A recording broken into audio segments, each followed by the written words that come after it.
Я павінен быў выйсці на працу у верасні 21-го года ў ліцэй БДУ, які цяпер Дзяржынскага.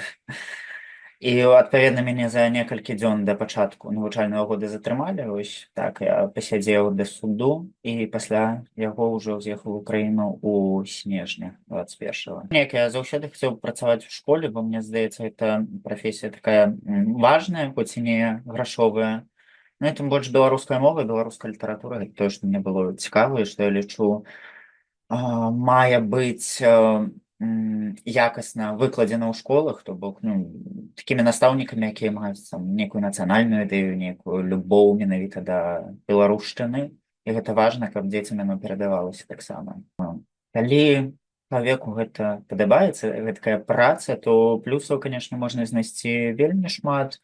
Першае, самі дзеці, ты калі з імі працуеш, то ты атрымліваеш гэткую аддачу, нейкую энергію. Таксама з плюсаў, што нават у дзяржаўнай школе ўсё роўна гэта прафесія застаецца творчай, ўсё роўна ёсць. Чым далей, тым, канешне, меншае, але такі размах для пэўных уласных падыходаў. Калі казаць пра мінусы, жорсткая вертыкаль кіравання і настаўнік у дзяржаўнай школе застаецца абсалютна неабароненым, абсалютна бяспраўным, і таму ты папросту абавязаны рабіць так, як ад цябе хоча адміністрацыя, адпаведна, як хоча сама сістэма. Ну і, безумоўна, все гэтыя старыя перажыткі, перагібы з велізарнай колькасцю папяровай працы, якая даволі часта не мае нават логікі, сэнсу, нейкія паперкі, яны павінны запаўняцца. Для чаго яны запаўняюцца, цяжка ўявіць у 21 стагоддзі столькі гэтай валакіты. Ну і мінус істотны для вельмі шмат каго гэта заробак. Я сам менчук, таму мне было прасцей, калі уласна здымаць нейкае жыллё ці нешта такое, калі няма побач людзей, якія могуць дапамагчы, там бацькоў найперш, што на настаўніцкі заробак, асабліва маладога спецыяліста, мне здаецца, пражыць вельмі вельмі цяжка.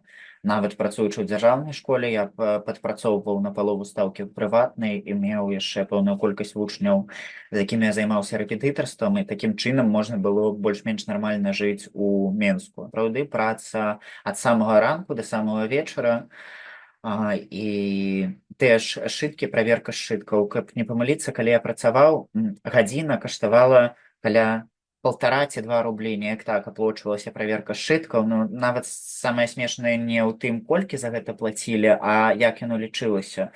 То на тыдзень настаўніку, мне прынамсі давалася, здаецца, ці 2 ці 3 такіх гадзіны на праверку сшыткаў. Калі я падлічыў колькасць сшыткаў, якую я маю праверыць, падзяліў на гэтыя гадзіны, якія аплочваюцца, выйшла там, што я маю сшытак адзін правяраць менш, чым за хвіліну. Гэта абсалютна нерэальна. Калі я працаваў, яшчэ не было такога шалёнага памяшальніцтва на всіх гэтых ідэалагічных рэчаў, таму я не адчуваў, што яно настолькі патрабуецца.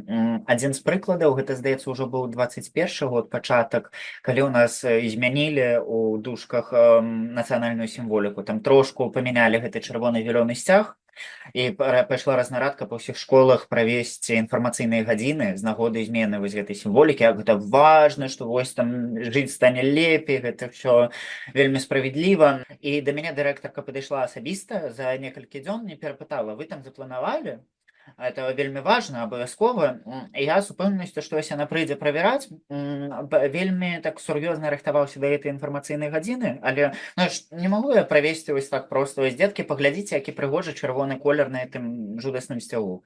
Таму я крыху занурыўся ў гісторыю, і мы правялі інфармацыйную гадзіну ўвогуле па сімволіцы Рэспублікі Беларусь, пачынаючы з таго, што было ў Вялікім княстве літоўскім, гербы пагоня, і так далей, савецкія, незалежная Беларусь, і ўжо змены цяперашнія. І ў канцы ўрока я раздаў дзеткам аркушы паперы, кажу: мы это не падпісваем, гэта не нейкая праца, это проста як такая рэфлексія.